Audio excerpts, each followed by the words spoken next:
All right, how's it going, everyone? It's Nick Atkin here for the One Championship Podcast Monday show. And I've got a treat for all of you, my very special guest, Michael Owens, back after something like 5 years, I think, on the show. It's been that long. Yeah, when did you last do it? I think it was a fight companion during the pandemic back in the SCMP days, right? Maybe that was definitely when I was on more frequently. I'm sure I've been more recently. I don't know. Good to be back anyway. Great to have you back, and obviously a frequent viewer / commenter in the chat. So thanks for jumping on. And wow, what a show to pick, Michael. I know. Well, you know what it is. I thought this 170 is getting so much hype and stuff, and I felt like this show deserved a little bit of love. I've been doing a lot of work looking at the fights and stuff, and I actually think this is a really, really good card. So, interested to talk about all the fights on it. Yes, we did intend to just basically preview one Fight Night 27, but some big news did break about 2-3 hours ago, which we'll have to discuss as well, Michael, if you're okay with that. Oh yeah. But Michael has quite a nice position to talk about fights because he does some work with One Championship. So I want to let you explain to all the good people out there in the chat what you do with One. So I'm a researcher with the TV team. I mostly work with Mitch and Ray, the commentators, doing a lot of background stuff for them and a bunch of different odd jobs with other stuff as well. But I get deep in the weeds of all the fights. So I think I'm pretty well qualified to talk about them. Yes, that's why we wanted to give some love to Fight Night 27 because it is being slightly overshadowed, as Michael said, by 170, and it is a good card. But we have to talk about it. The big breaking news. The thumbnail says it all. The title: Chingiz Allazov is no longer the champion, the featherweight kickboxing champion. He has finally been. Yeah, exactly. Lost his belt. Has finally been stripped. 17 months after last fought and defended that belt against Marat Grigorian. And Superbon is now your official champion. Been promoted, elevated, whatever you want to call it, from interim to full champion. Yours truly broke this news in the Bangkok Post, and then everyone else copied me. No, yeah, it was. I got about 45 minutes before it blew up everywhere else, but it was a good 45 minutes, Michael, wasn't it? And hope you got a chance to read the excellent article. If you haven't already, I implore all of you to head on over to bangkokpost.com/sports/one-championship. I'm sure you can just follow the link on your Twitter. I'm sure that would probably. Yeah, you could do that. It's easier. Link in my bio and all that stuff. I'll share it on screen for you all here. I do have my own section there, so you can, if you like reading your One Championship news, go check this out. Got a whole landing page for you here, including my latest spectacular article. There it is. Chingiz Allazov stripped of title. Superbon elevated the champion. Yes, the Bangkok Post understands it's officially been stripped. Yes. Did this come as a shock to you, Michael? Well, I know it didn't, but no. I mean, when did he first say that he wanted to retire? Pretty much a while ago, wasn't it? I mean, he hasn't fought in a while. Bloody hell, it's been like nearly a year and a half, and it wasn't long after that he was saying that he wanted to call it a day, I suppose, because I mean, he's beaten everyone. It would have been nice to have seen him fight Superbon again, even though he did beat him pretty convincingly the first time. But, if a fighter wants to walk away with all of his faculties intact, then you can't begrudge him that, I suppose. You cannot. I think you're right. Even after he beat Marat, he was talking to the media. I was there at Lumpini backstage. He sounded very much like he may not come back again. Caught a lot of us off guard, to be honest, but I still wasn't 100% sure. I thought he would come back, but he was saying, well, who have I got left to fight? I've beaten Superbon, I've beaten Marat, beaten Prajanchai, and I think the only one left was Giorgio Petrosian, but, it's not really a fair fight anymore. Giorgio's been gone for 3 years since being knocked out by Superbon, and don't think he's really coming back to One. So Yeah, not much else for Chingiz really, Michael, is there? No, I'd say probably. I mean, again, I think you could definitely sell that that Superbon rematch, but again, at the same time, he's had how many pro fights? A lot, over 60, and I'm pretty sure he had like an insane amount of like amateur fights before that as well. He's probably just knackered. Like, you know what I mean? Like, it's not like, with pro MMA and stuff like that where you pretty much see their pro record, and that's kind of the extent of it, unless obviously they've been doing like wrestling or something beforehand. He's been doing this since he's probably about like 10 years old. He'll have probably done pretty well out of his one contract. He's done everything he really can do. He'd just be going over all ground, I suppose, if he continued on. So, yeah, fair play. Would have been nice to see more, but yeah, I think one of the other important things is he actually I've heard he comes from money anyway, so he's not exactly scratching around for cash, and I think that takes a lot of pressure off. He doesn't need to fight anymore. It's not fighting for money. Also, if he's not really motivated to do it, do you really want to see him fight? Like, it's probably not, in that case, probably not going to be the best. I mean, not that he's ever shown any lack of professionalism or anything like that, but the chances of him putting in the absolute best possible performance that he could be is kind of going to be a case of diminishing returns, I think, after that. So we've seen him at his best. Like, that run that he's had to finish his career, if that is truly the end, was pretty sensational. So it was. And not many guys leave on top, and he has, so more power to him, I suppose. Yeah, like you mentioned, won the featherweight kickboxing Grand Prix. I was there for the final in Singapore. Pleasure to watch him beat Chai. Then he obviously knocked out Superbon. I was also there. I've been witness to all three of these wins that he wanted. They were the on his hit list. I think he was 31 when he last fought. So kudos to him. It does obviously raise a few questions. A lot of people were saying, well, is he gonna fight? Is he done completely, or is he gonna go somewhere else? He was making some appearances in K1, I think last month, went to the K1 Grand Prix in Osaka. Some people are thinking maybe he's gonna compete there. What do you think, Michael? Have we seen the last of him, or could he pop up somewhere else? Well, seeing as, of course, that one championship is the world's greatest martial arts organization, where could he possibly go from here, Exactly. Gotta rep the company. Well, I think depends. I don't know. But I did speak to Chingiz a couple months ago, maybe a bit longer actually, and I used some of those quotes actually in this article. I'd kind of been sitting on them for a while. I wasn't sure if I want to use it. He said I could use it. He told me go for it, but I wasn't sure. I wanted to kind of stir up the debate, but I think it's kind of worth it now. Yeah, he said before Superbon's fight with Marat Grigorian, I said to one championship I would stop my career in one. No need for an interim belt. Give them my belt, the real belt.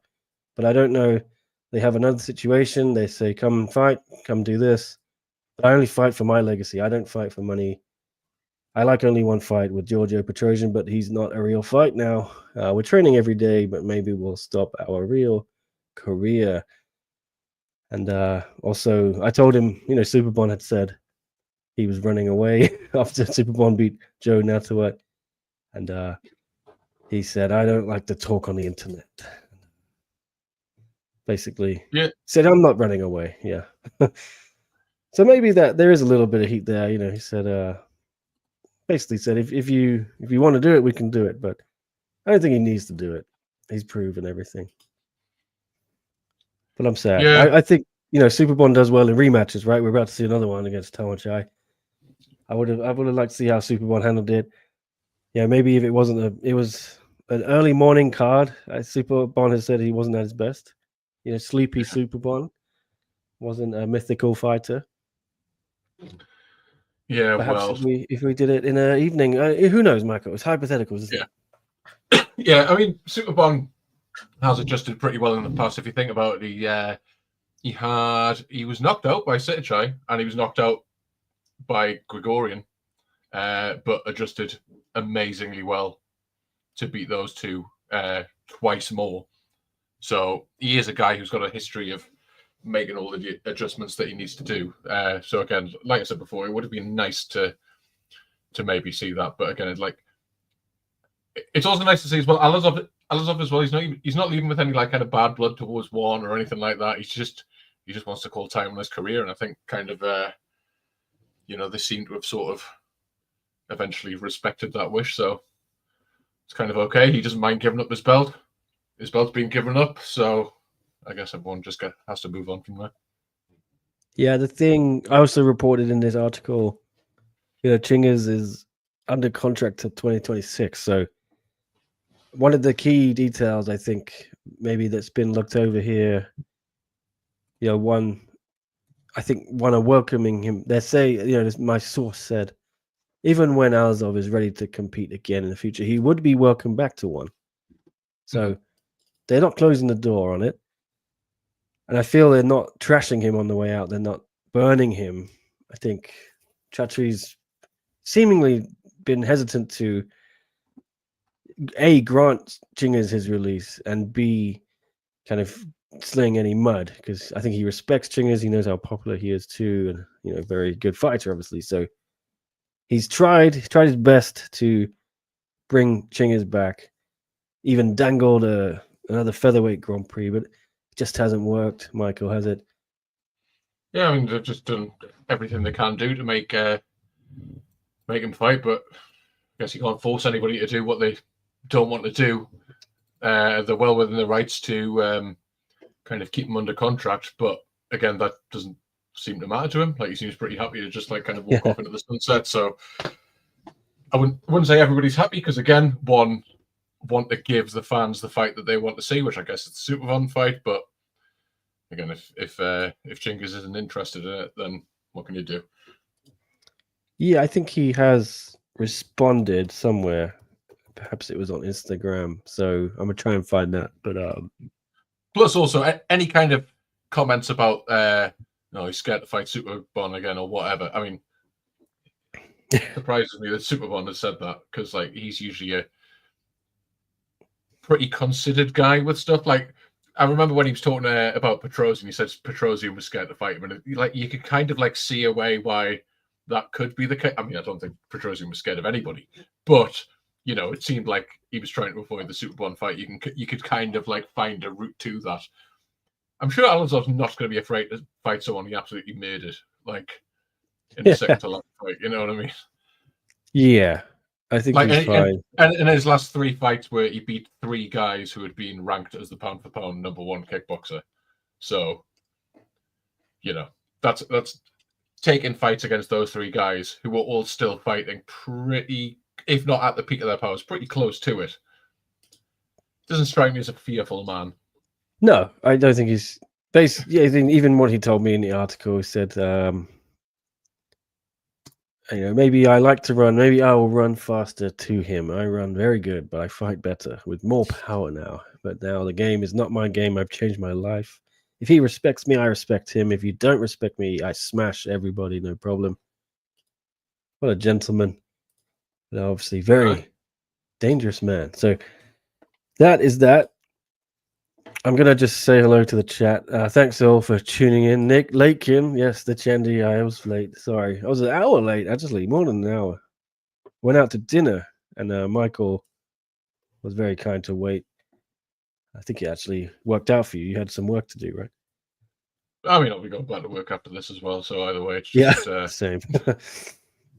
Well, we're here now. Louis here too. What's up? Louis, one of the members of the channel. Thank you for your support. Combat Sports Today, another member. Thank you with the custom emojis there. If you want those, sign up as a member. Plenty of other perks too. Melissa, another member. What's up, Melissa? Keith, my guy Keith. What's up? Connor's Corner, how's it going?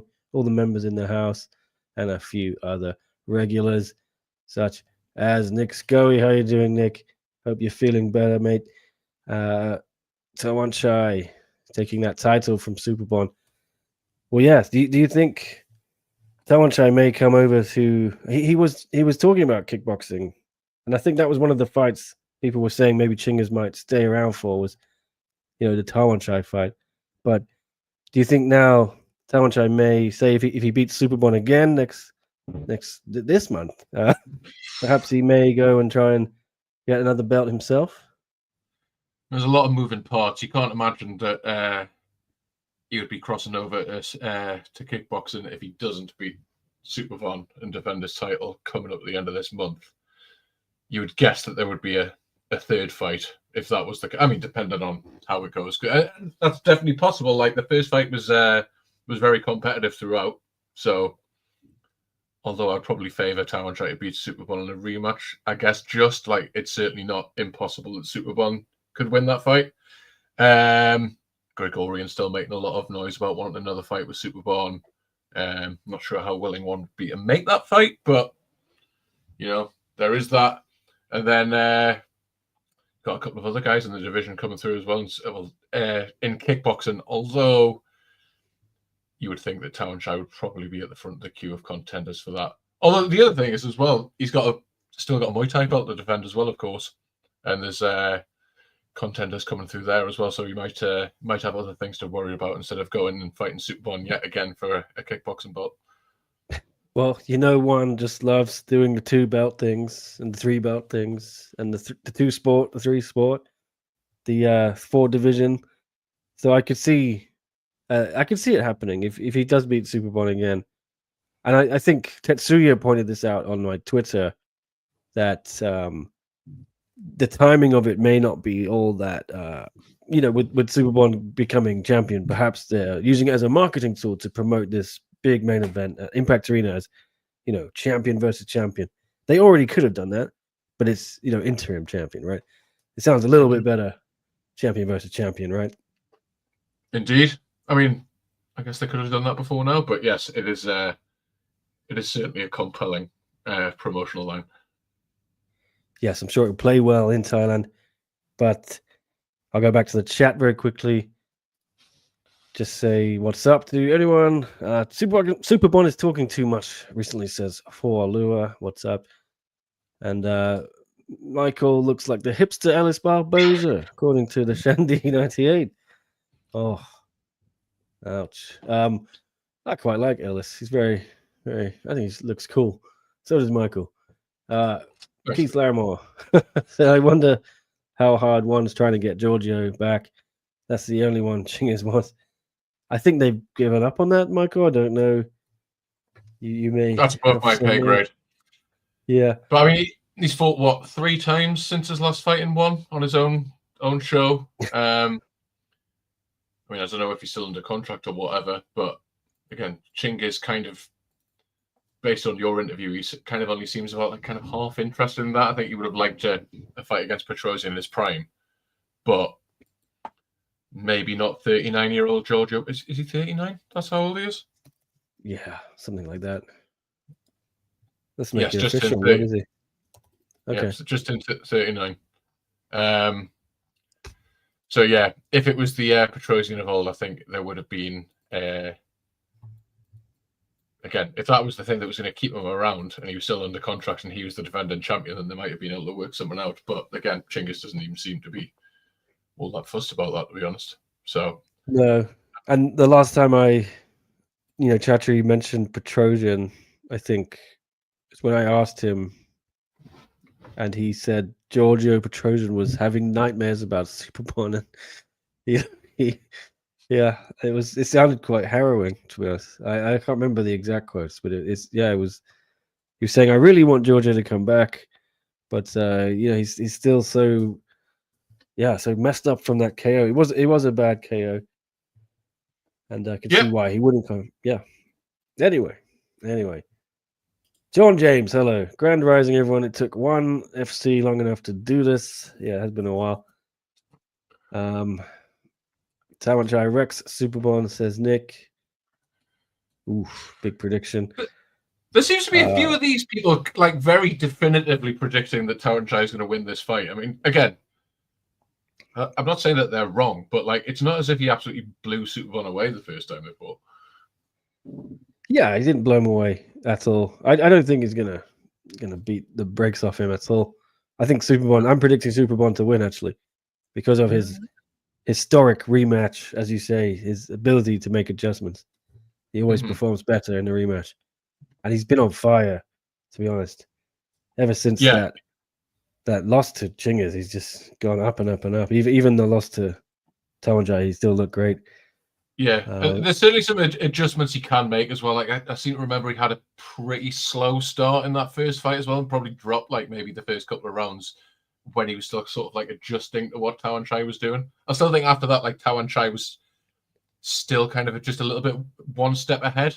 Like in like kind of tit for tat exchanges, Prajanchai was either always going first or landing harder. So I think I would still maybe give the edge to Prajanchai, but again, I am very interested to see what's happening. The fact that Prajanchai won the first fight does not diminish my interest in this rematch at all. In fact, it's like pretty much the best fight you can make one of the best fights you can make in Muay Thai right now.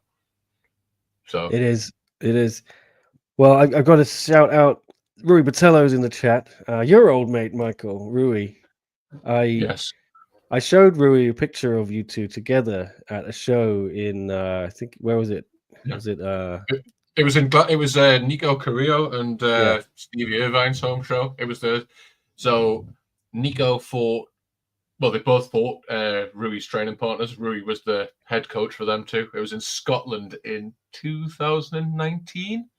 I also shared that picture with Rui as well. So me and two other lads from my gym in Newcastle shared a locker room with the Portuguese lads. And there was 5 of us in that locker room and we all lost. Ouch. All to the hometown fighters. But deservedly lost as well. Like there wasn't any like home cooking or anything like that. So, but it was all competitive fights. It was some crazy stuff. Like the guy, I think the guy that Nico fought was called Joao Francisco, and it was the first fight on Nico's current win streak. And this Joao guy, he absolutely tore up Nico's front leg in like the first 2 rounds. Or where have we seen that before? And it was just amazing. Like Nico, just like he did against Nongo, showed absolutely no signs of being hurt, and then just walking him down, winning over 5 rounds. And Stevie Irvine got knocked down by a spinning heel kick in like the 3rd round, and he looked like he was dead. Like 100, like the way like kind of timber went backwards, and then he just popped straight back up and won the fight by decision. The guy that he fought as well, this guy Fred Cordero, he's fought on K1, like big kickboxing shows around the world. He'd also knocked out one of my former teammates as well by a spinning back kick and a headline show up here as well. So they were 2 like really high level fighters, and they passed those tests, and obviously they've gone onwards and upwards since then. Nico's now obviously another exciting fight on that same card, fighting for a world title. Yes. Interim world title. Yes. Well, Rui's reliving it all, enjoying himself in the chat. Yeah, he's got fond memories of the show. Do you still chat with Rui? He's such a nice guy. Yeah. Oh yeah. Every time he's fighting, I'm always getting in touch with him to wish him the best and all that sort of stuff. Especially afterwards, I think there was a couple of fights earlier on in his one career that he deserved to win and didn't get the decisions. And also, obviously, he had to fight in Murderer's Row at flyweight before he moved down to strawweight as well. So I think he's been a little bit hard done by in one so far, and he has shown recently how good he actually is. So it's great to see him having some success. Yes, and I've got Rui's merch here. He's got this tattoo. He explained it to me what it was. It's some kind of is it a tribal thing from somewhere? And I can't remember. Rui, you can explain again in the chat. But I've got it. He's got this tattooed on his, shall we say, pecs? Yes, and I've got this very nice keychain from him. Thank you, Rui. I'm going to put it on my bag, I think. But Rui, very nice, man. Thanks for watching.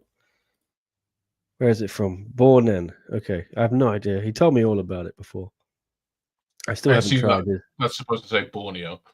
Borneo, it might be. Yeah, I wondered what. It's Bornean Island. Okay. All right, there you go. There it is. Yeah. Well, Rui did raise Rui Dynamite Team top lads. Top lads.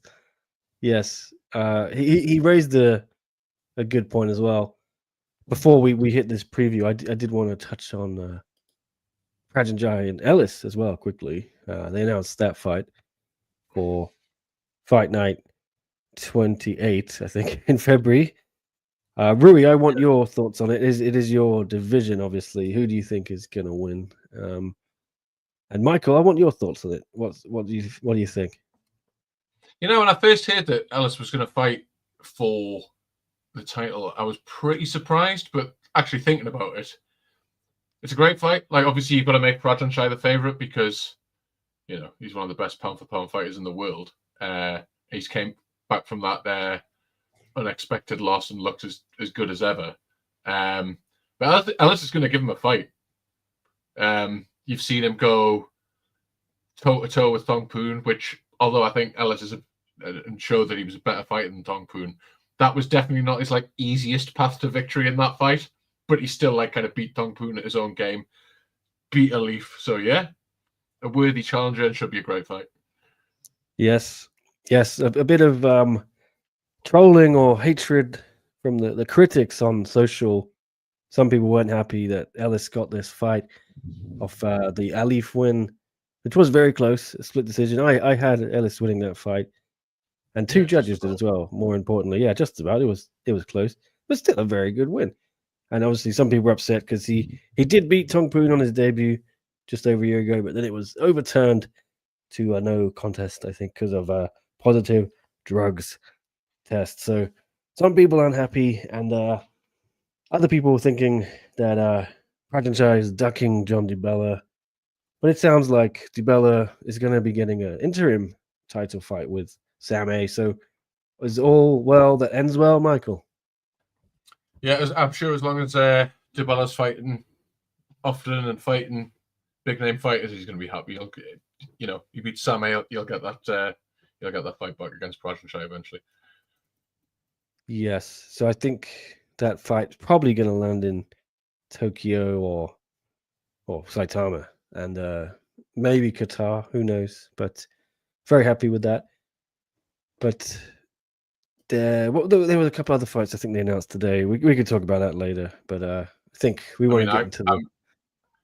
It's my job, and I'm struggling to keep up at the minute because there's like 7 events in the first like 14 weeks of this year. So yes, it's a very busy time. Crazy. Rui's picking Prajanchai, but he says, let's see what happens in 4-ounce gloves. I do think Ellis is very good, though, underrated. So we will see. John Flower, not happy, says, I wish one would present its actual product on the Fight Night card. So presumably more like a Friday fight show. Anonymous, not happy. There's so many interim belts. Just stop propping up double champs or make them defend more. Ask about Singapore. Louis really wants a show in Singapore. Even Michael's been to Singapore for some shows, right? Back in the day. Yeah, I've been all over. I haven't been because I don't like technical. I used to work for one as an employee. I am now no longer a one employee, so I don't get to go to one championship shows on the one dime. I get to watch from home, which is fine. But you know, it's just quite a nice time for you in the middle of the afternoon, right, in the UK. Exactly. I mean, the fact that it's on US prime time, the fight nights, is not ideal. But these numbered cards in the middle of the afternoon, yes, that's lovely. Oh yeah. So what's the typical fight night for you? Fight night card, Prime Video. Is that the middle of the night in the UK? Yeah, they start about midnight. But Friday fights start at like noon, 1 o'clock sort of time. Perfect. So that's brilliant. Sean James asking, what's the point of an interim title if the champ's active in that division? I'm okay with Sam A getting a title shot, but not like this. Well, I think it's just because Prajanchai he won the belt 6 months ago, and he's coming back to Muay Thai 8 months after that. So he's not going to defend the kickboxing belt till the summer, probably next year. I think keep the division moving. And if Prajanchai's not going to fight, and I don't think they can force him to, right? So I wish everyone was just like Superlek, Michael. He's got so many belts to defend them all, one after the other. Yeah, that's the thing. And I don't know what you'd rather have, like you don't want Dibella or indeed Samay waiting around just for Prajanchai to finish with Muay Thai, then rest his body. Because you're potentially going to have a 5-round title fight, which is a lot different to a 5-round stadium fight, like it used to have, and used to fight every month or whatever it is. Like, there's a pretty good chance he's going to get hurt, even if he is that good and ends up winning this fight. So he's got to recover, train again. So, and if that happens, Dibella's going to have been on the shelf for 6 months or more. So I like to see good fighters fight. And if that gives us Dibella versus Samay, which is a great fight, I'm pretty happy with that. I'm very happy with that. I like the sound of it. Hopefully it gets announced soon. There were a few more fight announcements, but perhaps we can do them after this preview, because I know that was what we intended to do initially. So we'll save some of the other news for the end. But that's Right. all the big news at the moment. Sorry, go ahead.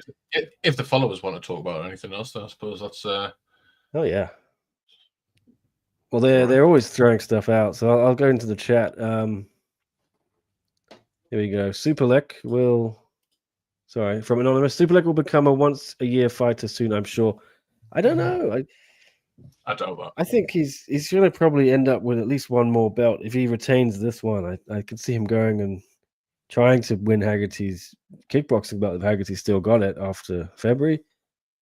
And if they let him, I think he could easily go and win the flyweight Muay Thai belt. There is a very plausible scenario he could have 4 belts, and I think he would happily crash out one fight every 3 months as long as he's not injured. Yeah, and you got to think as well. Is there a bigger star than Superlek right now? I mean, maybe Rodtang and Takeru. I saw that there was a pound for pound best Muay Thai fighter vote on Twitter going on, and Rodtang still got voted above Superlek in the final of that little that tournament. But one championship is going to want its biggest stars to fight as often as possible. So he's going to fight more than once a year, injury permitting. Yes, absolutely. Superlek's definitely becoming. I think he's maybe one level down now from Rodtang and Stamp, but I think it may not be long before he's in that top echelon. Right. Mm-hmm. Keith saying, I'm confused about Michael's role. Did he just say he's no longer a one employee? So you do commentary notes, right? You help Ray and Mitch prepare. I do. I'm a researcher. I work freelance, so I'm just not like an employee. I'm just a freelance worker. So you used to be on editorial, right, or something? Yeah, I used to work for the website, then moved over to the TV team. Then COVID happened, but then I came back. Yeah, there you go, Keith. So whenever the commentators spit out some incredible facts about a fighter, it's usually you, Michael, who has done this research painstakingly, I may add, to prep Ray and Mitch with some excellent knowledge, right? Yeah, especially Ray. I work very closely with him. We're on the phone all the time preparing for stuff. So, yeah. What a lovely guy. Ray Flores. Shout out to Ray Flores. I'll be having a steak with him in a day or two in Bangkok. I think Wednesday night is steak night for the boys. Yes, indeed. Right.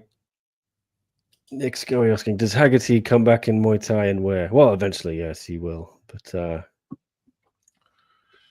I don't know what happens. This a lot's going to happen first. We have to see how this all plays out at the end of the month and then in Japan. Right. Shall we do a preview? I know that Chester wants us to speak about it. He is losing his mind out here, I think. So you ask, you get. I'm gonna hit the preview. We'll do the preview now.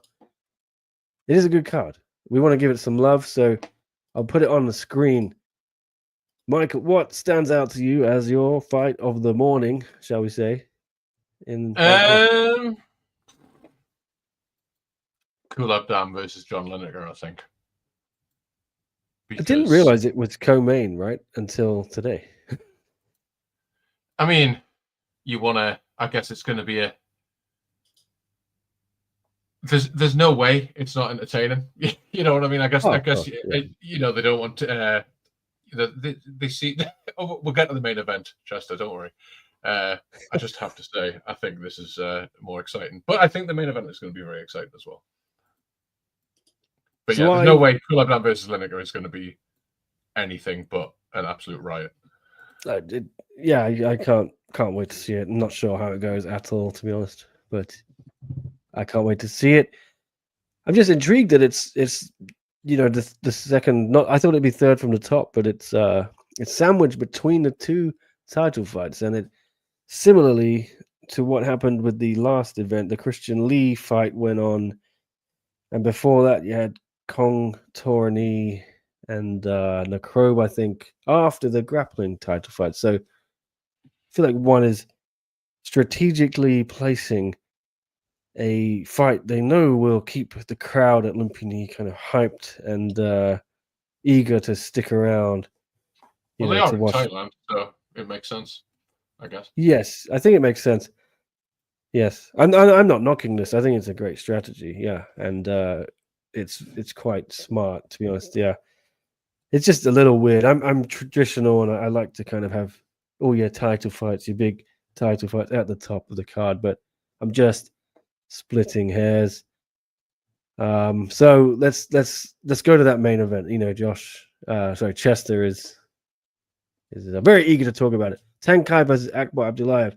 Michael, you said to me, this is the best MMA fight one is able to put on and has put on for a long time, and it's hard not to agree. I think you did, or someone said that to me.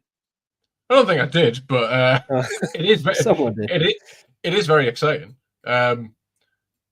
Because again, this is another one where, I mean, just look at like kind of the numbers, especially coming from Abdullayev's side. Then it's two strikers who, and they both win by knockout all the time. Abdullayev's got 100% of his wins by finish. Tankai's got 15 out of 19.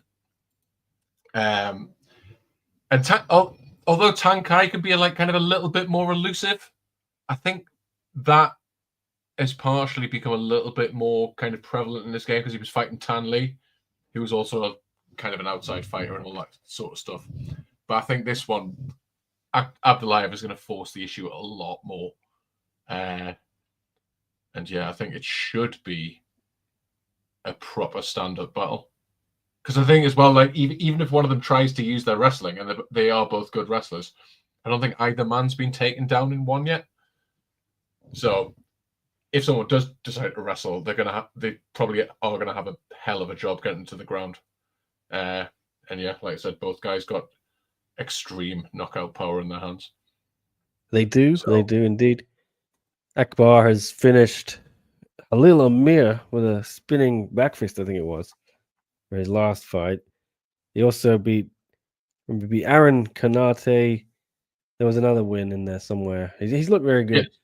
So he knocked out his last one was against Amir. That was just a left hook. When Amir was just trying to get away from him, kind of left his chin out there, and that was pretty brutal. And that was actually a change up as well, because Abdullayev did use a lot more wrestling in that fight and looked really good doing so. And that was also only the second time he's ever been out the first round as well. And he still finished a guy who'd previously been ranked in the lightweight division. So that was a pretty tasty win. And then his previous two wins were both knockouts in the first minute, spinning back kick and punches against Kenyatte, and punches against Oho Tech in March 2023. So he doesn't hang around, this guy. He doesn't, but he kind of waits. Well, it's not his fault, but he sort of goes about a year between fights, it seems. He's not fought. I don't think he fought in 2024. Is that right? Amir, he did fight Amir, but he had been injured. Before that, he had been pretty active. So when he joined one, coming off, he'd had 5 fights in 2022. He had a couple of fights like sort of in the first 7 months of 2023. Then he got his injury. Because I can't remember what, but he was definitely booked for a fight like quite a long time before we fought him here. Because I mean, obviously, he's so exciting. They definitely would have wanted to get him out there as much as possible. But there was definitely some kind of injury, I'm sure, that had stopped him from competing for a little while. Yeah, and he's kind of been the beneficiary of Gary Tonin getting in hot water by posting on social media. Exactly. Who? No, I think. Yes. Well, I remember Gary, and he was ranked number 2. I think he was first in line for Tenkai after he beat Martin to win in January last year. And then I don't think that happened. Well, he's no longer in the rankings. I don't know if he's in one championship still. If he is, I hope Gary somehow comes back and fights the winner of this fight. But yes, don't miss it, guys. I did you want to go into? I know you got your stats ready. That's what you do. Did you have any for Lineker and Kulabdam before I kind of whisked past it? Well, yeah. Well, I mean, break it down. This is what you do. We don't even need to go into like massive depth. We can just talk about like kind of what an absolutely mental fight this is, because obviously this is the thing about Lineker going into Muay Thai as well. Like I kind of thought like surely all these guys are just gonna have a bit too much nous. But then you think there's been a lot of Westerners having like quite a lot of success by just throwing like massive punches at Thais. Although Lineker hasn't fought a Thai yet. And there's probably no one better at storming forward, walking through everything and throwing haymakers at people. And Lineker's done that twice so far. So he's going to have he should probably have a pretty willing dance partner in Kulabdam as well, who's also known for loads of, what's his last 4 wins have been by knockout or something like that. Yes. So yeah, this is just going to be mad. Like it's going to be mad. An early contender for knockout of the year, I'm sure. In the end, yes. I mean, if this goes the distance, I don't think it will. Like, because I won't be surprised about any outcome other than a decision. Like, although Lineker has got like a pretty solid chin, Kulabdam hits really hard, and obviously he's got like a lot more refined striking than Lineker's maybe used to, apart from Andrade, of course. But Kulabdam's been finished before, and again, Lineker's gonna tuck his chin and swing bolos, isn't he? So, and that's worked for him so far. Yeah, I feel people have almost forgotten how good Andrade is and how impressive that was, and both of those performances. Before the big nut shot and the first fight, I think Fabricio was doing very well, and kind of the shine's been taken off a little bit with that Haggerty thing, and he's been out so long. But I think people will remember just how good he is in the end of January. But we're not here to talk about 170 yet. We're talking about Fight Night 27. So we move on. Denise Zamboanga and Alyona Rasahina, the interim atomweight MMA title, Michael. So I have professed frustration with this matchup because I feel Ham Sohee is your number 1 contender. She's beaten Denise twice. She's beaten Rasahina outside of one. Why is she not involved in your interim matchup? Can you sell it to me? Can you make it make sense? I think that this is a good matchup. I think it probably would have been nice to see fight. I can kind of understand why she's not fighting for any kind of interim belt, because again, this is, the winner of this will go on to fight Stamp, and Ham has just lost pretty decisively to Stamp. So I think they're kind of looking to maybe just keep her away from her for the time being. Because, I mean, is anybody calling for Stamp versus Ham too? I think there's enough intrigue for me. I just think that you got to give Ham a fight. If you're not giving her this shot, then keep her busy. Do something with her, Give her a payday. Like they're giving Ayaka Miura fights, and left, right, and center. And I know Japan is a market for them, and South Korea is not. They don't do any shows there. They never have done, so maybe that plays into it. But I don't know. She's a legend in her own right, and I think it's a shame she came to one to, in the final years of her prime. I think we haven't really seen that. She's fought Denise twice, and it would she it would be fought nice to see her. Hirata. It would be nice to see her fight soon, for sure. Yeah, but then again, I don't know who you match her up with. Right? Yeah, but in the meantime, I would say that one, of course, their matchmakers have done the best job possible. Go one. Yeah, exactly. But I'm a little bit upset still for Ham. But that said, I will still keep an open mind and enjoy this fight.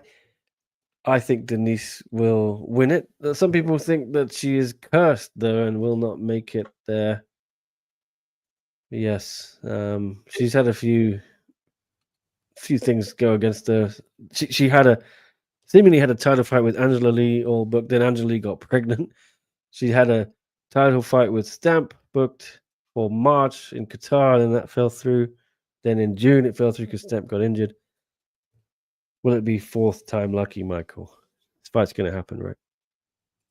I mean, you just have to pray to the MMA gods, I suppose. I mean, these have all just been like kind of just unfortunate events, sort of thing, for the most part. So They have been, yeah.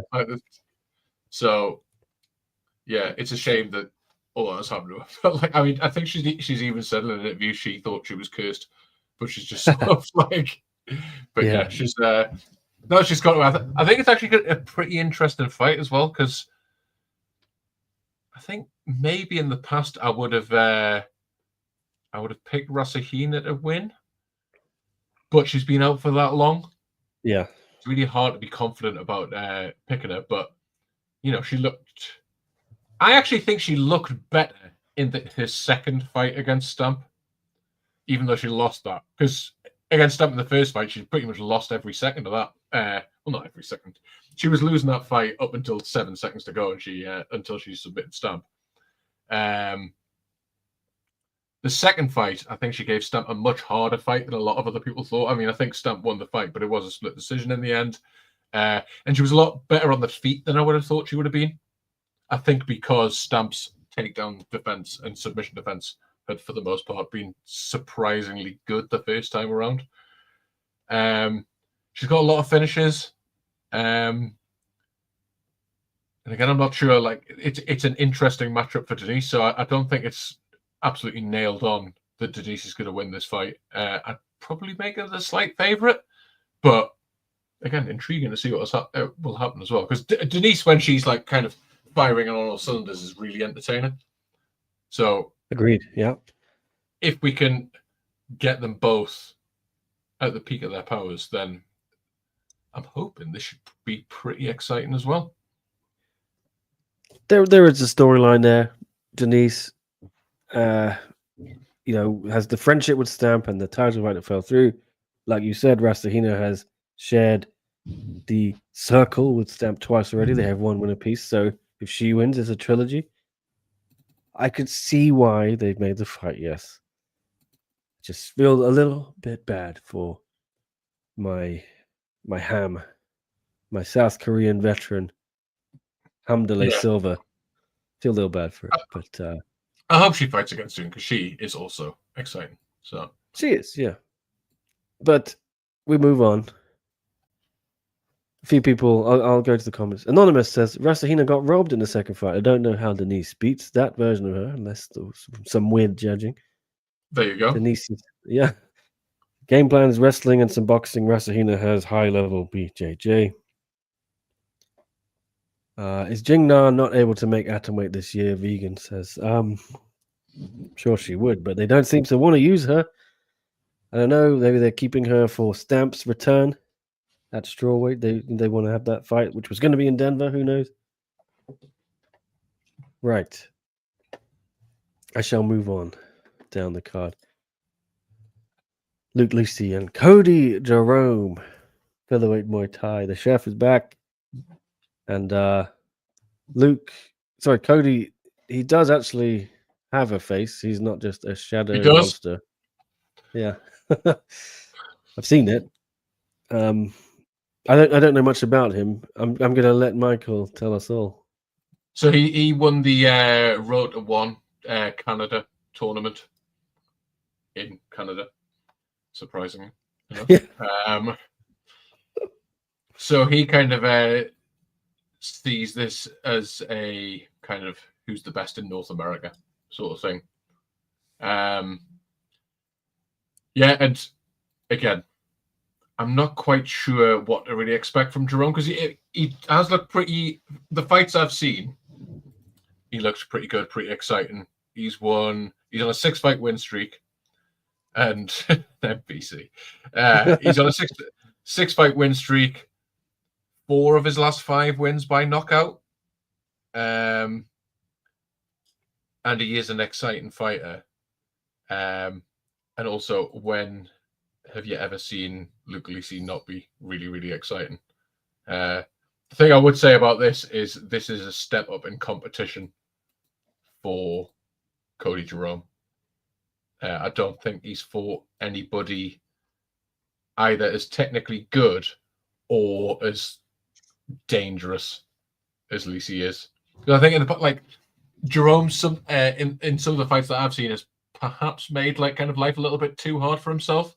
In the fact that he could have fought a technical fight, but he just likes to come forward and make things exciting, which is, to be fair, what Lisi also likes to do. So I think it's going to be tough for Jerome, but again, it should be pretty exciting as long as it lasts, because that would suit Lisi down to the ground if he does engage in a bit of a toe-to-toe war. Luke Lisi needs a win here as well, doesn't he? He's coming off a couple of losses now, I think, to... Well, he had a win in there, but Joe. Yeah, lost, which was entertaining. He came out with his kind of stock raised because no one knew who he was, and he had a great fight. Then he beat Eddie Abasolo. Which was exciting. Again, similar to Jerome, made life probably a little bit harder for himself than he should have, because if you remember in the second round, he got a knockdown and then was immediately knocked down himself. Yeah. And then against Kuyate, I was so surprised by Kuyate. Not that I didn't think he was a good fighter, but he fought such a smart fight in the first 2 rounds. Lisi kind of didn't seem to know what to do. Then Lisi gets goes at him in round 3, gets the knockdown. Looks like he's certain to win on points or get the finish. Win on points because of the knockdown rule, of course. And then he gets iced with 1 punch, which I didn't think at the time looked that bad, but he was totally done by that 1 punch. I don't know what it looked like with you ringside, but I wasn't exactly ringside. I was a bit higher up. I don't know why I chose that fight to try out a new angle of kind of going up a few rows into, and the footage looks a lot clearer because when I sit in my normal seat at Lumpini, I'm right behind one of the ring posts. So I miss a lot of action if it's anywhere near that corner. But yeah, I was the same. I didn't really understand what had happened. I couldn't see it. I thought Luke was winning the fight until he wasn't, and then it was a bit of a shock. I could be wrong. I think he might have broken his orbital earlier in the fight as well. And I mean, Kuyate caught him with a very good punch when Lisi was coming at him as well, looking to finish. So I can certainly see why it finished him off, even if it didn't look like the most devastating punch. But yeah, Lisi's got... I saw quite a few people commenting as well, like, as much as he is exciting, maybe if he can temper that just a little bit, because he does seem to just kind of march forward, eat a lot of punches, and just go for it sort of thing. If he can maybe look after himself a little bit more, that could give him at least a more kind of friction-free route to victory. But I think he should probably have the goods to beat Jerome here again if he's fighting smart, doing what he does best. One of the things that we haven't seen, like looking at his fights, again, I think in this division, he was by far the best guy in America, and he was really whipping people in America. But as much as he was like boxing them up and stuff as well, you used to see a lot more of his front kicks, which we haven't really, which we haven't seen, too much of in one. So if we see a little bit more diversity from Lisi, again, that will be again perhaps like a kind of a slightly easier path to victory again. But hey, if he wants to march forward and starts throwing bombs as he usually does, I'm here for it. Yeah, he's a good guy. His dad's also really fun. His coach. So I look forward to seeing him again. And I don't know much about Cody, but you've sold me. I will look forward to meeting him too. Some fun in the chat here. Yes, from Connor. Cody Jerome hasn't been unlocked yet. Yes. Hopefully they will update the picture on the website soon. And now some grappling. I think Melissa will like this. She said she is a grappling super fan. Dante Leon is back. She's again. The one, huh? Yeah. Another Canadian, Dante, who was there last month. His debut submitted Bruno Bucci, Mr. Angela Lee. He's back against Tommy Langacker, former title challenger. It is a catch weight, it looks like. Not sure why, but you would reckon here Michael with a win, even though it's catch weight, probably sets him up to fight Cade for the lightweight belt, I imagine. Or maybe Ty, I think. I know obviously it's not the same division, but I think no one is going to complain if Dante Leon fights either Ruotolo. I think he's got a bit of history with them. He might have fought Ty before, if I remember rightly. Let's see, it's definitely on my notes. He's 1-1 against Ty. There you go. So a potential rubber match for that. But I wouldn't go underestimating Tommy in this one. Like he's got Tommy, yeah. He's got a win over Dante Leon. So I really like Tommy. Yeah, it was long time ago. I think about 6 years ago or something like that, and it was like on a very narrow points margin. But Tommy is has come on so much since then as well. So again, this is by no means like kind of a coronation for Dante Leon as the next challenger for Cade Ruotolo. Like this is Tommy's definitely coming to throw a spanner in the works here. Yeah, love Tommy. Saw him fight Cade twice. Very nice guy to be around too. Very chill character. Melissa informs us that Ty smashed Dante. I think it is. So who knows what happened? But this is what I like to see, Michael. I do get a little bit.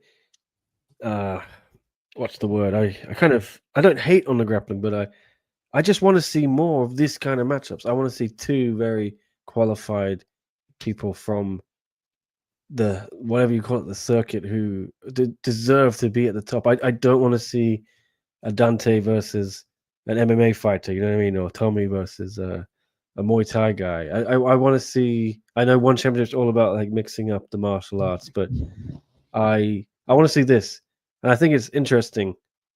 You know, I was a convert. I remember when Ty Ruotolo grappled Isaac Michel. I really enjoyed that one, and Cade Ruotolo, the same card against Francisco Lowe. When you get two high quality grapplers and you get a finish as well, I think it is something I can get behind. And you're expecting that, Michael? Yeah. Yeah, this is definitely again. I'm sort of the grappling arts are the arts that I'm sort of least familiar with, but obviously I'm sort of getting more and more so. But these guys are at the top of the tree. Both have won IBJJF World Championships. Tommy more recently, actually, as well. I think he won. He did win a world title like since he started in one. And obviously he's been doing bits, beating people all over. He was in the CJI. So yeah, two guys at the top of the game. Also, it's good from what I understand as well. Dante's like so often fighting in like kind of the absolute division as well and doing pretty well. But it's really interesting to see him go against like guys his size as well. Because obviously, if you fight in the absolute division and you're fighting like light heavyweights and what have you, then you are sort of handicapping yourself a little bit. So it is good to see him fight some of the best at his own weight class and see how he performs there. I'm like you, when it's two of the best in the world going against each other, that is the kind of grappling that really piques my interest. So this would seem to be one of them. Yes, indeed. Well, I will move down the card just because it is just turned midnight here and I'm conscious of time. Don't want to keep Michael too long either, but we will go for Tatsumitsu Wada against Sensha Zakharov. Now, Mr. Zakharov has had a tough time of it. He's been trying to make his debut, it seems like, for the last 6 months, but it all keeps falling apart. He had Hiroba. Yeah. What did you say? Sorry? I said the Zakharov is also cursed. Yes. Very much cursed. I'm not sure if he went to Denver, but that fight was booked for Denver, and then it wasn't. It was off, and then they rebooked it for him and Hiroba Minowa for a fight night card. I can't remember when. It might have been October or something, or August. Can't remember. And they went through everything, and the day of the I think it was after the weigh-ins or something, Hiroba Minowa got in a minor car accident, suffered whiplash in Bangkok, and then the morning of the fight, it just he felt his coach said no, we can't fight, so it all fell apart, and they've moved on from that match, Michael. Now it's Tatsumitsu Wada from Japan against Zakharov. I know Zakharov comes in very highly rated, actually. One of the lesser spotted contract winners from MMA on One Friday Fights. Yeah, there aren't many. I can think of him and Lawrence Phillips, who then got cut, I think, but I'm not sure there were any others. Carlo Bobina as well. Oh yes. The Come on, Nick. How do you not know all of your Friday Fights contract winners? To be fair, I didn't always watch Friday Fights before. I watch it now every week. Now I'm with the Bangkok Post, I have to. But before, I was kind of in and out of it before. But, are you saying you weren't watching the most highly rated and most exciting martial arts show on Friday nights in Thailand? You're only now watching through contractual obligations. I would watch. I would normally not do. It's quite tough to do all of that. No, I'm with you. A weekly show on Friday night prime time, as a a cultured gentleman such as yourself in a happening place such as Hong Kong. Yeah, difficult to maintain that appointment. I think the first year of it, I was still working at SCMP, and right. My schedule was pretty horrendous, ridiculously busy, and Fridays, I would work like a 9 a.m. to 6 shift, and then the last thing you want to do is then go home and work, 7 till 1 a.m.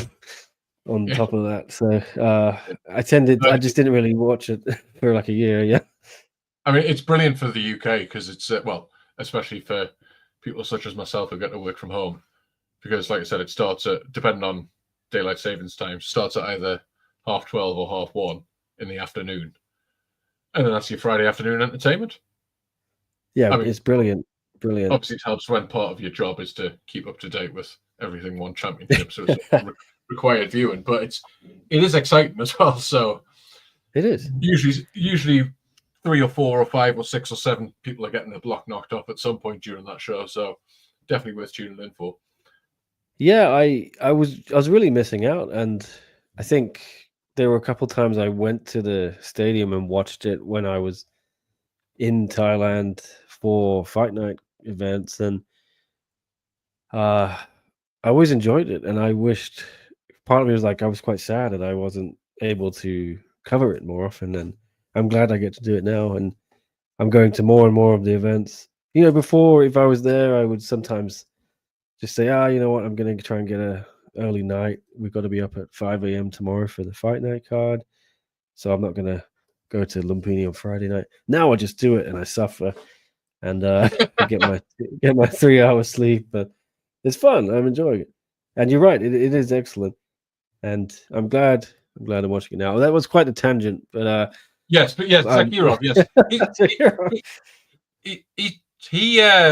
It's a shame that his debute's been delayed for so long, because I've actually been like really excited to see what he can do. Like he looked crazy on Friday fights. Like it wasn't as if he was fighting like kind of nobodies. He was he fought that Dave Banguigui first, who's the Filipino. He's pretty good, and he absolutely pasted him. It took him until the last minute of the third round to beat him, but I think Zakirov absorbed 0 significant strikes and landed almost 100. So that was a proper ass kicking. Second fight against Sulaimanov, again, like he was then using his striking, and he really took it to his opponent in that one as well. And then Ryosuke Honda, who's pretty good Japanese fighter as well in his last fight as well. God, he just took him to the woodshed in that one. Like the finish was, he just kind of put his foot on the gas and just overwhelmed him. So be really interesting to see what he can do in this fight. The change in opponent, I actually rated his chances pretty highly against Minowa, who is ranked at strawweight, but throwing Wada in there for his strawweight debut was a bit of a wild card for me. I don't know how this is going to work out, because he's always been pretty underrated, I think, Wada. He is, yeah. He's come out with some pretty close decision losses. Also some losses against the likes of DJ, and he looked pretty good in that fight as well. He did. Lost against Danny King in a pretty close fight. Lost against Yod Kaikau in a very controversial decision. Lost against Name Redacted by decision as well. Some Kazakh guy. Like, when fighters say that, I should be 10-1 in one, like he says, like obviously it's usually just bluster, and it means absolutely nothing. But Wada's kind of got a case for that. I mean, maybe not 10-1, but you could definitely go as far as maybe a 9-2 or possibly an 8-3 or something like that. And he's coming off back-to-back wins where he's looked pretty good as well. Ernesto Montiel, not the most impressive win, because like he wasn't like kind of a guy that's like being on the main roster or anything like that. But he beat how do you pronounce it? I always say Jiwei, but Jiwei, the Chinese guy. Jiwei. He looked great in that fight. Excuse me. So he did. If he can maintain his physicality down at strawweight, and he isn't too well, I'm sure he's not going to be drained by dropping down in weight, because of course all one fighters fight at their natural weight. This could be really interesting, because he's a grappler, but especially in that in his last fight, you would have expected Jay to have the advantage on the striking, but Wada was piecing him up a fair bit. So yeah, not sure how this one's going to go. I'm pretty intrigued. And again, it's another one of those fights that I think is what makes this card so good. I couldn't tell you who I expect to win definitively. And I think there's a lot of these really well matched fights on this card where they're kind of pick'ems. So I think that makes for a good card and hopefully a lot of good fights. I wonder if, is Wada, I think he's kind of tall he's going to be tall for a strawweight. He was pretty tall for flyweight. He was tall for flyweight. I remember him against DJ. I was there in Manila, and he looked tall. Well, obviously, DJ's not the tallest fighter, but Yeah. Wada was towering over him, and I remember he had him in trouble in that first round. For real. But Zakirov's the same height as him, so both two tall strawweights. So Zakirov is tall as well. Yeah. I was surprised when he made weight for that middleweight fight. There were some shenanigans going on, I think. I won't get into it too much, but I think other people pointed it out. This is pretty crazy for Wada as well, because he started his career at featherweight, and he fought really a lot at bantamweight. Like his career didn't really like kind of get going until he dropped to flyweight, and that was like 5 years after the start of his career. So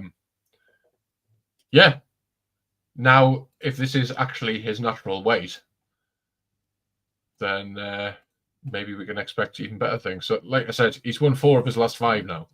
So he's kind of finally seemed to build up a little bit of momentum. So interesting to see if he can beat a guy who's coming in with a lot of hype, who is certainly going to like kind of test him. I think he's going to come out like a house on fire. So it's going to be a test. But again, like so many of the other fights on this card, should be pretty exciting and interesting to find out what happens.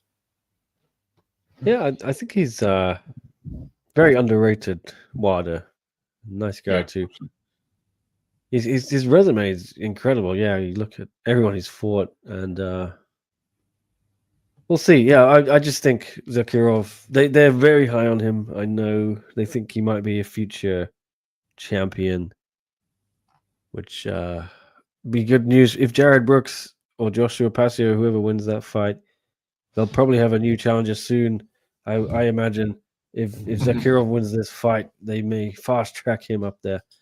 But some people are very, very high on him. I know I've spoken to. Yeah. So we'll see. Undefeated with a lot of finishes. So yeah, he's. I guess even though he's pretty new, he's a pretty strong candidate to fast track. Rambolek is back against Parham Gairati, who won the contract as well. Both guys are contractees. Yeah. I was actually there. One of my rare random appearances in Lumpini in 2023. Rambolek. I was there when he won his contract. It didn't go too well for him after that, did it, Michael? He's kind of been... Well, he had a couple of losses. It certainly didn't go well for him immediately after he won his contract, but he's looking back to his best in the last 2 fights. He had a... Was it lost to Faria Minapur, rest in peace. And then Asa 10 Power with a spectacular knockout when he had a broken arm as well in Singapore.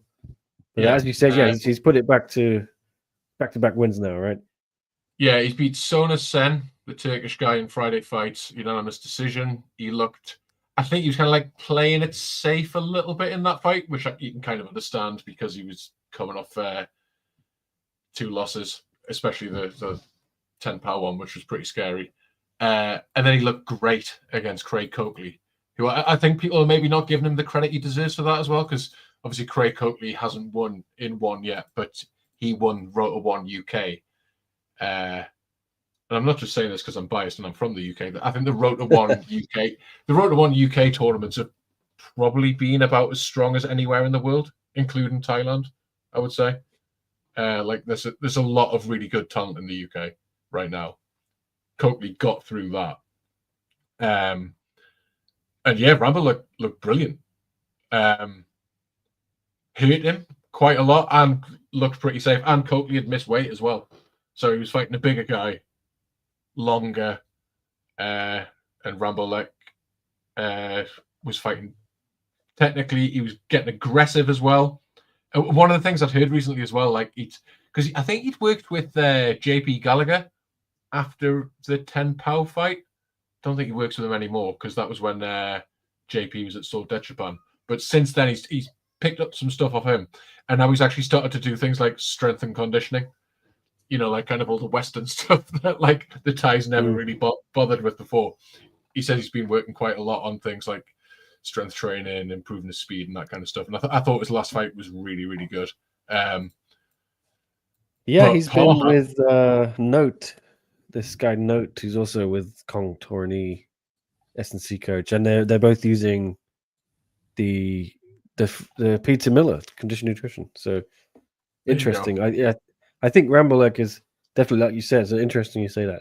I said the same. He kind of seems ahead of the curve with the ties. He's embracing some of the more modern things. But yes, Parham, very interesting guy, isn't he? This guy's a total wild card, man. Because here's some stats you won't get anywhere else. So he has got the second highest strike rate in one history, any martial art. Only Yu Yao Pui is number one. Hong Kong, yes.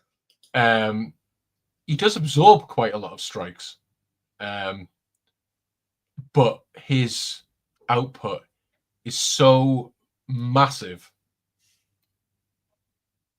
Like, kind of, if he can survive the punches, and he has been he hit cleanly a couple of times. He's been rocked a couple of times in Friday fights, but he never stops. I don't it would be surprised to see him kind of get towards a title just because of how deep the bantamweight division is, at least in the next couple of years or whatever. But he's on a 10-fight win streak, and 10-fight win streak, and he's just so exciting. So although Rambolek looks about the top of his game and sort of performing in a way that you can understand why he was getting all this hype after he first got his contract after Friday fights, Girardi is just such a wild card.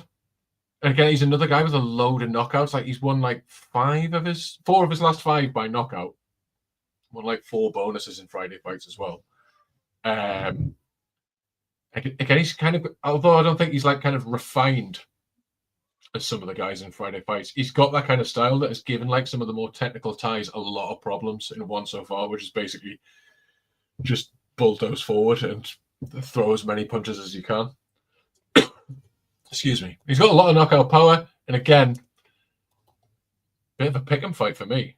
If this was 5-round stadium style, it'd be Rambo all day, but in ones, Muay Thai rules with MMA gloves, I don't know. He just looked very good. I think it was George Musakitis, right? He fought. Yeah, that's right. Yeah, very, very good performance. And yeah, Rambolek.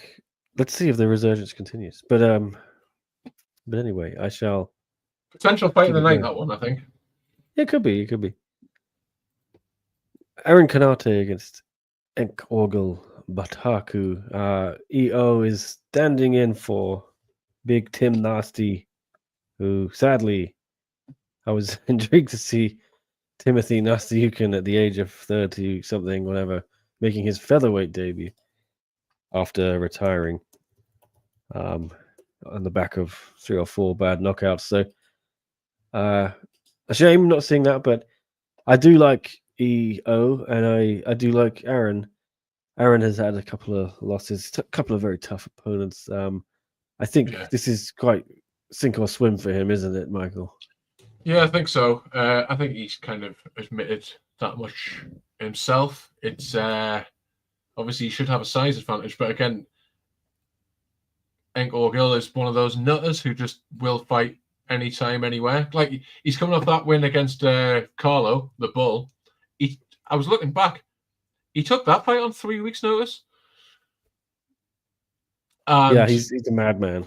Absolute madman. Yeah. He's the Team Lakai's worst nightmare, isn't he? Yeah, exactly. And he ended up winning that by submission in the last second of the 3rd round as well. So although obviously he, kind of had most of that fight his own way, so it's obviously not as he won't be getting tired quite as easily. The fact that he was going so hard for 3 rounds after only taking the fight on 3-week notice is pretty impressive. And again, going back to the same kind of dynamic as we had with Wada, he is no stranger to fighting above his weight class. Yeah, modern day Mongolian warmonger indeed. Guess what weight class he started his career in? Oh, do I want to know? Is it something silly? Yeah, welterweight.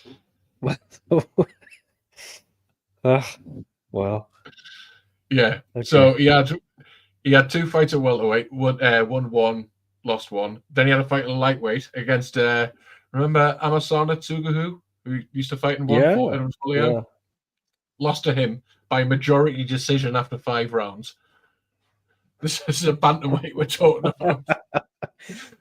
A bantamweight in his 3rd pro fight took that guy the distance to a majority decision.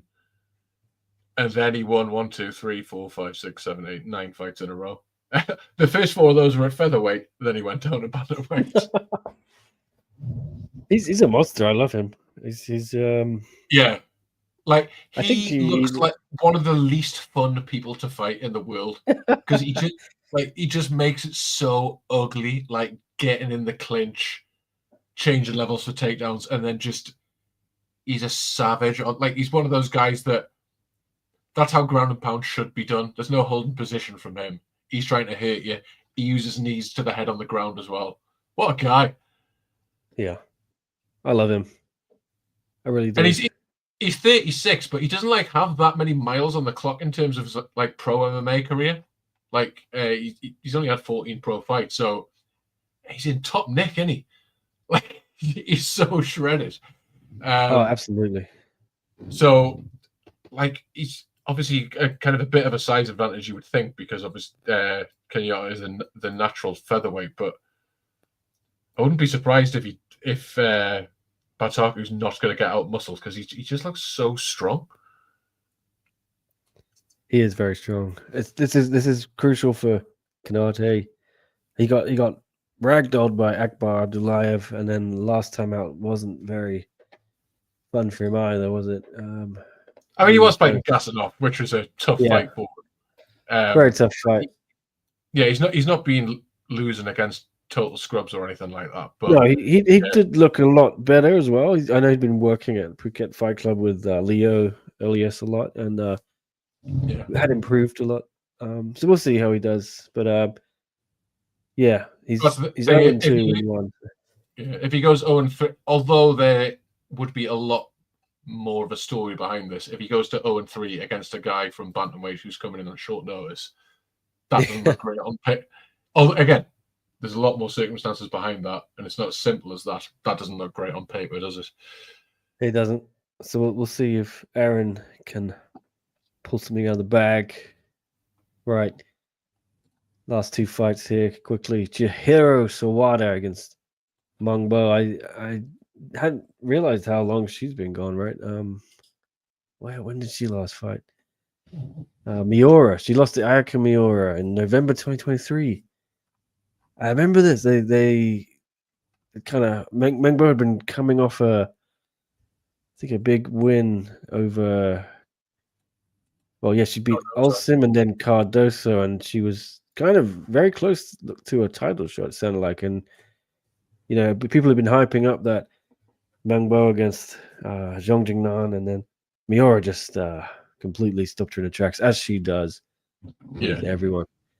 So, been a while since we've seen her, and Chihiro Sawada has looked very good in that time. She's kind of risen with a couple of quick wins last year, and I think she's going to be a problem. She's sort of the one no one wants to fight, isn't she, in this division?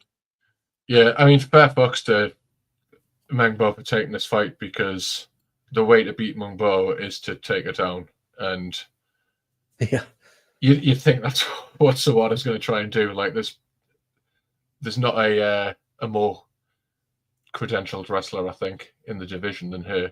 So this is one of those fights I think I would feel most confident about, like kind of predicting exactly how it's going to go. But hey, you can't underestimate Mungbo's power. She just needs one punch to get it done. This is whether she can land that or not, because you would imagine Sawada's going to tuck her chin and go straight for that takedown. Although I was just reading a little interview that the lovely Natsumi had done with her for all the English speakers, and she seems pretty.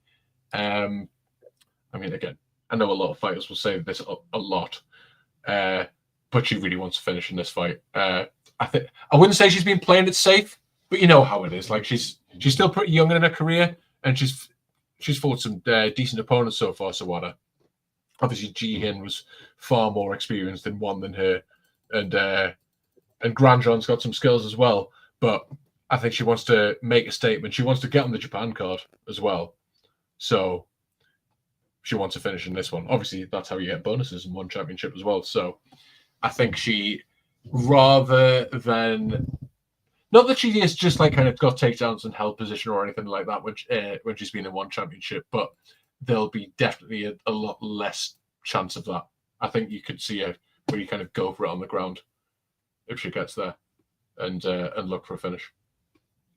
I can see, but I mean, I can see just Sawada holding Mengbo down for 15 minutes and making it not very pretty, but we shall see.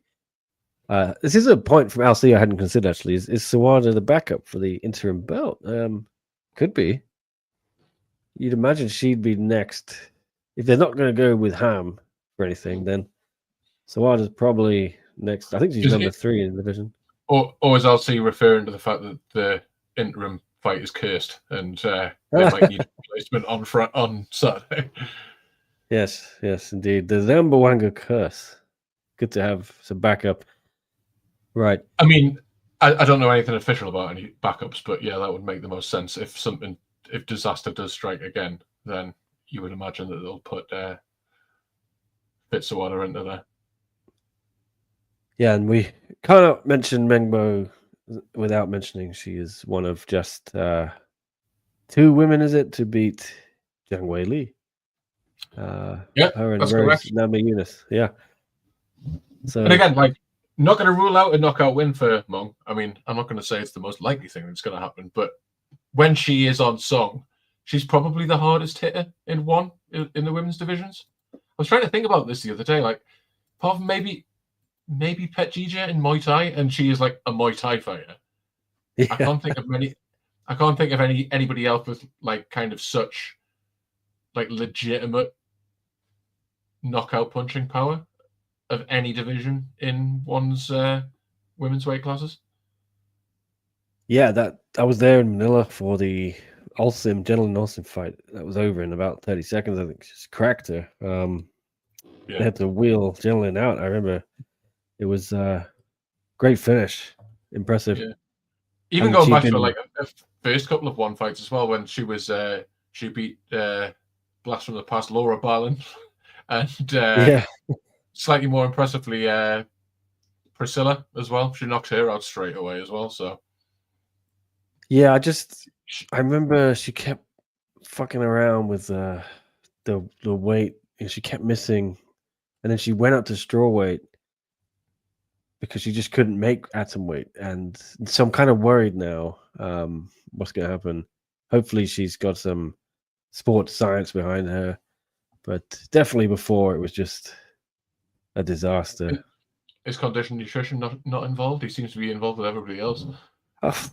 Don't think he's got her. I'll check with him, but he's doing pretty well for himself these days, huh? Got a rub tang on. She is at where's she at? Tiger Muay Thai, like sunken.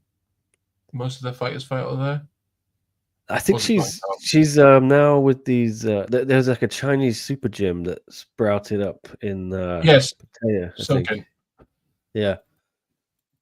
She had been at Bangkok, and that's when she started doing really well. When she was with George, I thought she was just going to stay there because she looked incredible. Then she went to this gym. What do you call it? Sunken. Yeah, that's like a lot of the guys fight on that. I think Tenkai as well. So that was in wherever in China Sunken was based. But they have just kind of moved their operations to Thailand just to get access to training partners and what have you. I think it was to get around the COVID stuff as well. Remember, makes more sense because China was just shut down for years still after everyone else opened up, as I personally experienced here in Hong Kong. Yeah, right. Well, yes, there is one more fight. The opener, Suor Black against Dmitry Kovtun. A lot of people hating on Sewer Black these days, Michael. It's fun to hate on him. Where did it go wrong? It seemed to be going him and I his find big that a little sexy legs. Yes, indeed. Yeah, I mean, it's a bit harsh, isn't it? Like, Yeah. I mean, he got knocked out by Nabati, who is about 4 times his size, and yet somehow makes bantamweight. Like, Sewer Black's not like a small bantamweight, I don't think. No. And then he got finished by Kulabdam in the 3rd round as well. But again, it's not like no one gets finished by Kulabdam. Yeah. But people seem to just want to tear these people apart if they lose 1 fight or 2 fights. It's sad to see. Oh, just to respond to Anonymous, Sawada was going to keep Mungbo on the ground for 3 rounds and win like what Ritu did. If you remember in that fight, I think I'm right. Well, I'm definitely right in saying Mungbo should have finished Ritu in the 1st round. Yes. Did she go for an armbar? The armbar. Instead of trying to feed her with punches, and then she got wrestled for the rest of the fight. Yeah, it was the dumbest thing maybe I've ever seen. Yeah. So that 1st round showed, I think Sawada has a bit more nous than Ritu did at that point in her career for MMA. But it's not like she just gives up takedowns instantly with no kind of pushback. I mean, eventually she tends to give up takedowns if she's against a strong grappler, but she can really hurt people. So I wouldn't write her off. There you go. Yes, I remember that fight. I loved that Grand Prix. I thought it was awesome. Even though it kind of fell apart at the semis, and then didn't Ham get injured? Yeah, the 1st round was just epic. You had that Rasahina Stamp rematch. Ritu Mungbo, so dramatic. Even Itsuki looked good, right? She beat Elise, and what was the other fight? I think we're about to go on a massive tangent again, so shall we finish off this fight, guys? Yes. Reminiscing about the glory days of COVID. Yes. So Sewer Black, oh God, stop hating on Sewer Black, internet trolls. Yeah, he seems like a nice guy. And he's good, but I mean, again, like, he got knocked out by one of the best guys in the world, and Kulabdam, who we've been over already, who hits like a truck. And now he's a curtain jerker. Like, because they were putting loads of hype behind Sewer Black as well, so like, it's a bit of a, still on Prime Video, but it's a bit of a fall from grace with the curtain jerker on this card. But no reason why he can't get back on track with this. I think a lot of people probably expect him to win, but I definitely wouldn't underestimate Kovtun, because obviously he surprised Ferrari in his 1 debut, and then he did get knocked out in his last fight. But he was I know it kind of means nothing. He was winning that fight until he lost. Like, he was dominating that fight until he lost. He was the aggressor. He was really putting it on to Chai, but then just kind of got caught by an elbow. So yeah, this. I mean, on paper, you would probably give the advantage to Sewer Black, but again, the way that some of these ties sort of like get found out by, especially kind of bigger Russian guys who are pretty confident stepping into the pocket and exchanging punches, then you definitely can't count out anyone like Kovtun out, I think. All right. Ferrari found out. Well, I would say, I know it's a curtain jerker position, but I think these morning cards, the first fight, there is a bit of it's kind of a special role. I think it's the Tong Poon role, to get the Thai crowd in early. Oh yeah, I suppose they're sort of hoping he gets a big knockout here over Kovtun, and they'll probably get a 50K bonus. I think it's a good fight. Like, that's why I'm saying, like, I'm kind of surprised that it's on first, because it is such a good fight. And then you've got the number 3 atomweight in the second fight. So yeah, it's a pretty strong card up and down, I think. It's got to be this one or Rambolek though to open, and I think you probably got a better chance of a knockout here, perhaps like a big spectacular one. I guess, but I mean, Girardi's got 4 knockouts in out of 6 Friday fights, and is arguably the most exciting guy in the organization. So, like, but I'm putting it my hat on. I'm thinking they probably think Sewer Black, we can get him back on track with a win here. Matchmaking wise, and it's up to Dimitri.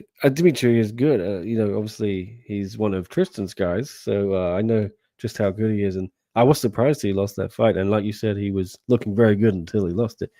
So. Yeah.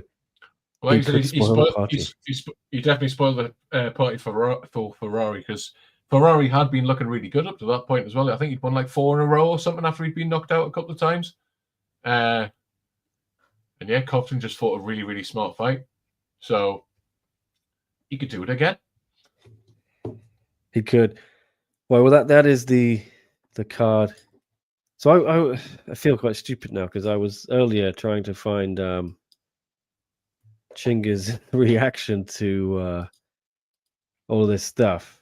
It turns out it was actually on my post on Instagram. I didn't even see he'd responded. So there it is. The first comment. What an idiot I am. He said, I left it a long time ago. When I need it, I'll come and take it. Good luck to everyone. What a nice guy.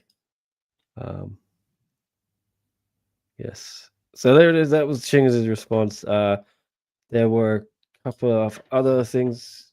I'm just going to very, very, very briefly mention what fights. They announced a couple of fights today, didn't they? For this weirdly green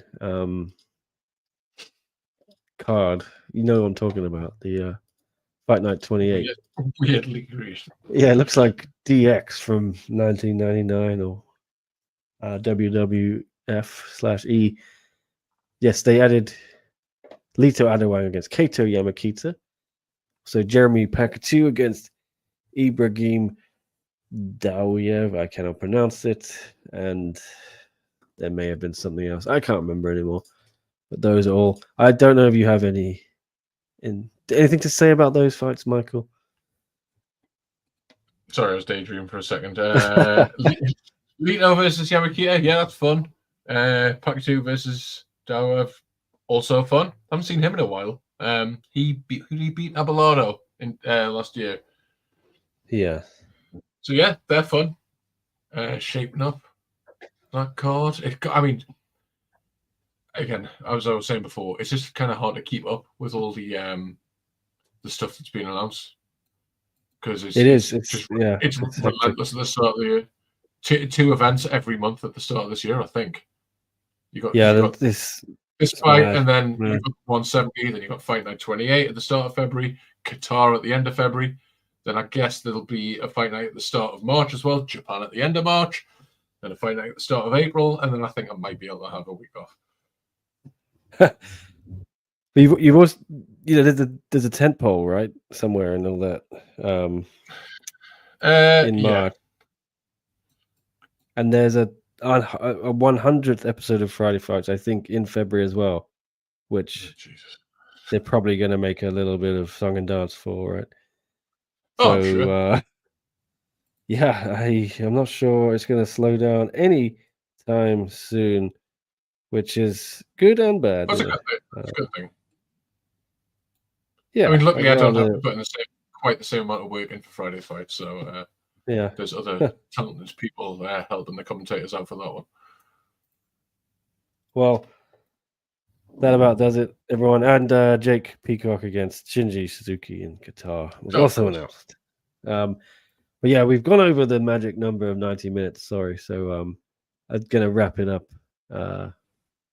Unless you got anything to add, Michael, you want to get off your chest.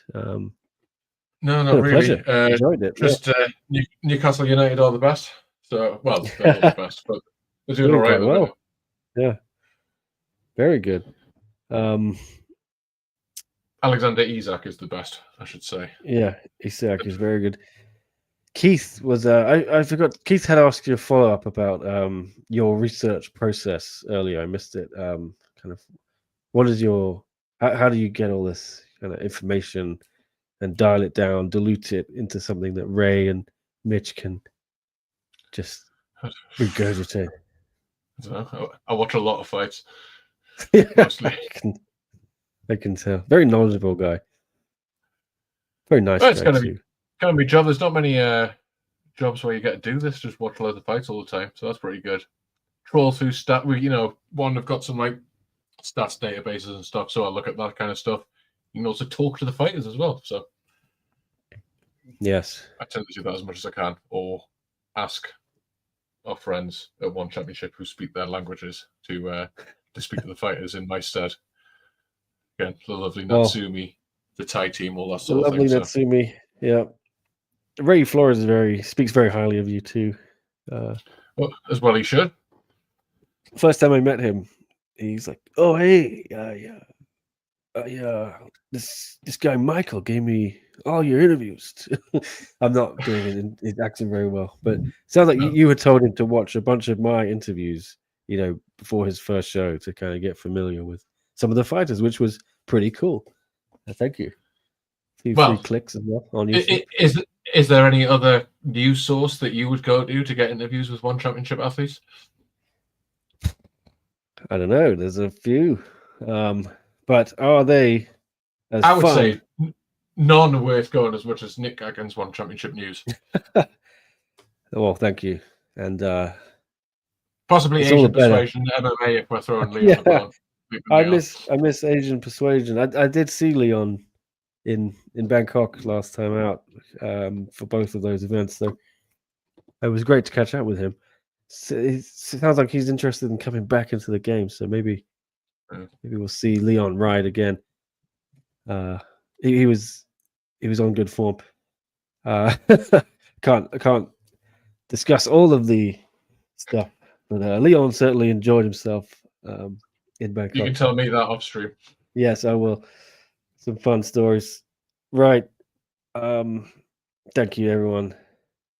That is, I can't do anymore. It's like nearly 1 a.m. Oh yeah. Here, so. Go to bed. Yeah. I'll love you all and leave you. I've got to jump on a flight tomorrow to Bangkok for Fight Night 27, which we just previewed. And Wednesday I'll have a bunch of interviews with all those people we've just been talking about. And then the usual stuff, weigh-ins on Thursday. I'll try and do a live show after that. Presumably someone's going to fail and lose. And then whoa. Yeah. Well, there's also a good. We didn't even talk about Friday fights, but the first Friday fights card of the year is upon us. That has also got some fun matchups. Here's my breakdown of Friday fights. It's always fun. Watch it. Yes. Very, very quickly. Kongchai and Ramadan Ondash, Warapon Sona Sen. We talked about earlier. Double Ondash action, isn't there? Yeah, double. Abdullah Ondash is also there against Pet Lampoon. The return of everyone's favorite Islay Erica Bomagao against another NPC, Ran Longshu. A few NPCs on this card. There should be some fun fights there. Bit of name value in a few. I'll be there. I'll be at the face-offs for that on Thursday too. Then the weigh-ins for Fight Night 27. Then face-offs for Fight Night 27 on Friday morning. Back to Lumpini for this show. Go to bed for an hour or two. Come back for Fight Night 27. Do it all again. Yeah, that is it. Final message from Michael. Do you have anything? No, not really. It was fun to be on the stream. Thanks for having me. Yeah, thank you for joining. It's really fun to do this. Hopefully get you back soon sometime. But I must leave. I must go to bed. All right. Yes, that's it. I've got nothing else to say. Thank you, everyone. Get an Islay interview. And follow me on Twitter. Might as well. I could do with some more followers. Is that your handle at Michael Owens? Yeah, _. Okay. Yes, just everyone go follow Michael if you're on Twitter. If you really like retweets of Newcastle United highlights, you will love my Twitter. It tends to just pop up in random conversations and say very profound things, I find. I wouldn't go that far. Maybe not profound, but to the point. Very knowledgeable guy. But yeah, he does have a lot of Newcastle content too. So depends if you can put up with that. I can, because I enjoy good football. All right, that's it. Bye, everyone. I'm rambling. Good night, and see you soon.